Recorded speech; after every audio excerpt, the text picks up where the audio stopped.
Good evening guys, एक बार आपका फिर से स्वागत है आपके अपने channel Tech Root Computer Education में।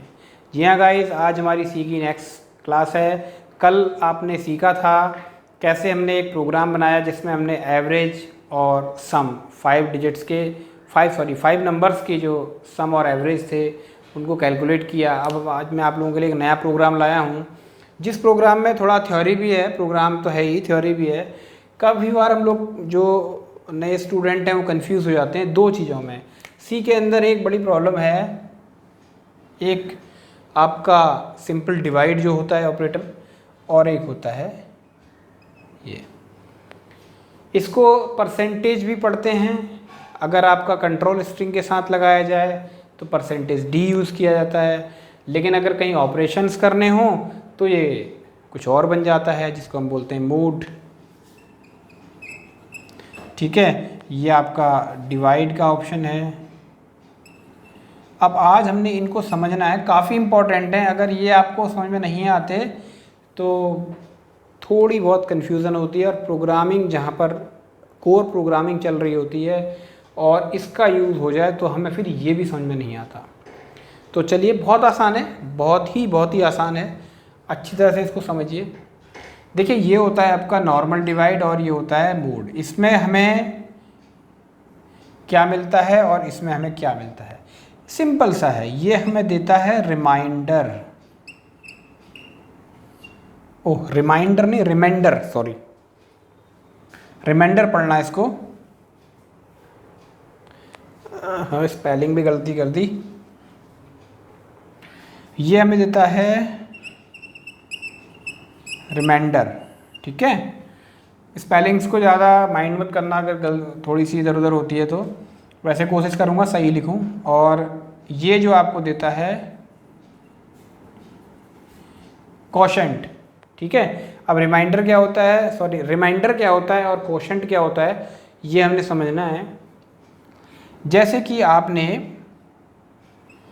इंटीजर एक ए ले लिया और एक बी ले लिया, ठीक है, और एक सी भी ले लिया। चलिए, सी ले लिया। अब ए में आपने डाला 5 और बी में आपने प्लेस किया 3।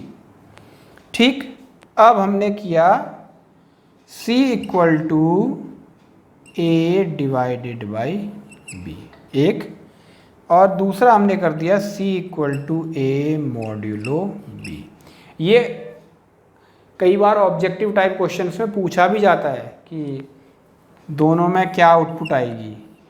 तो आपने इस बात को अच्छी तरह से समझना है कि c equal to A divided by B का मतलब ये डिवाइड क्या देता है, कोशेंट देता है। कोशेंट किसको बोलते हैं, जैसे इसी से समझते हैं, 3 डिवाइड 5, 3 1 जा 3, ये।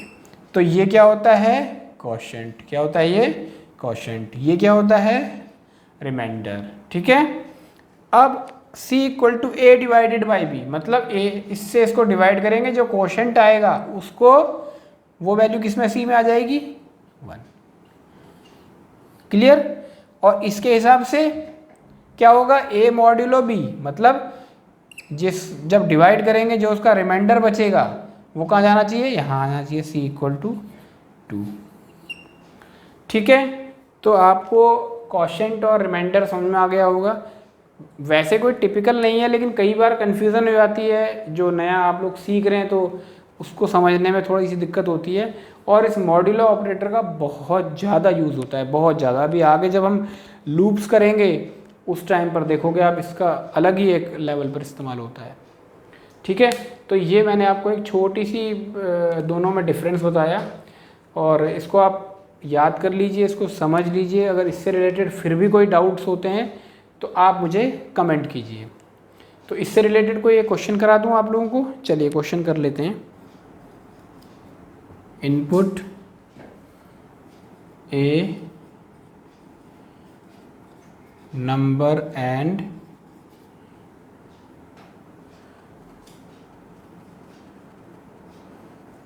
Display the remainder by dividing 7। एक आपने इनपुट करना है नंबर यूजर से और उसका रिमाइंडर पता करना है जब उसको 7 से डिवाइड कर दें। देखो इस चीज़ को बहुत अच्छी तरह से समझो। अगर आपको कोई भी प्रोग्राम किसी भी एग्जामिनेशन में पूछा जाता है, अगर वो प्रोग्राम आपको समझ में नहीं आया तो आप उसका जो सॉल्यूशन है वो कभी नहीं दे पाएंगे। शायद एक तुक्का लग जाए वो एक अलग चीज़ है, लेकिन अगर आपको प्रोग्राम ही समझ में नहीं आ रहा है कि वो कहना क्या चाह रहा है तो आप जो है इसको नहीं कर पाएंगे। तो पहले हमने लाइन बाय लाइन पढ़ना है, छोटा छोटा तोड़ना है। Write a program to input. अब देखो इनपुट से ही पता लग गया। इनपुट मीन्स ये एक नंबर को इनपुट करो। अब मेरी रिक्वायरमेंट हो गई कि मेरे को एक नंबर इनपुट कराना है।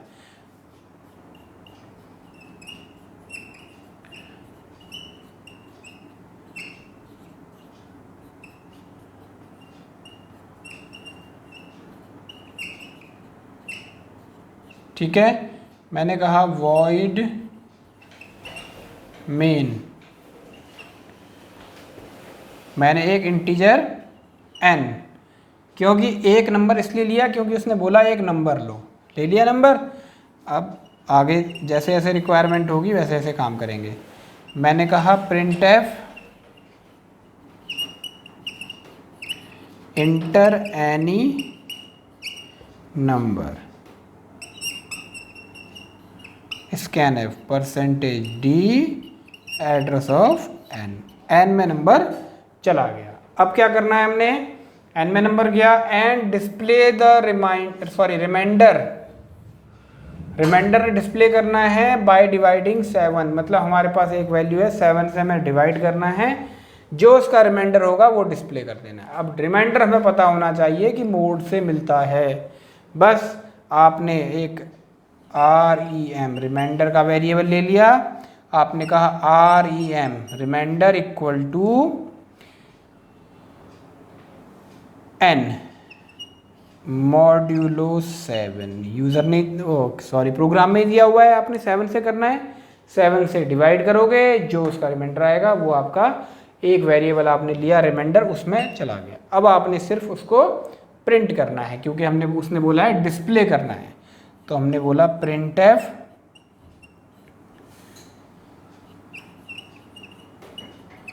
Reminder equals to %d rem get ch। Program ख़त्म। यहाँ वेरिएबल्स की रिक्वायरमेंट पूरी हो गई, यहाँ भी आपने सेमीकोलन लगा दिया। ठीक है, कोई ज़्यादा बड़ा प्रोग्राम नहीं था, लेकिन बस थोड़ा सा समझने के लिए आपको जो मैंने समझाया था वो ये कवर करता है। आपने एक नंबर मांगा, उस नंबर में वैल्यू डाली, जो भी नंबर उसने डालेगा वो उसको डिवाइड करेगा 7 से, जो भी उसका रिमाइंडर आएगा वो printf आप उसको डिस्प्ले करा देंगे।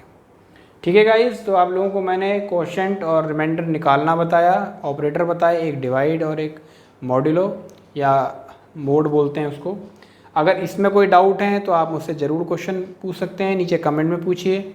और नेक्स्ट वीडियो में आप लोगों के लिए 1 या 2 और बेसिक प्रोग्राम लेके आऊँगा। उसके बाद फिर हम लोग अपनी कंडीशनल इफ़ एल्स स्टेटमेंट्स की तरफ मूव करेंगे।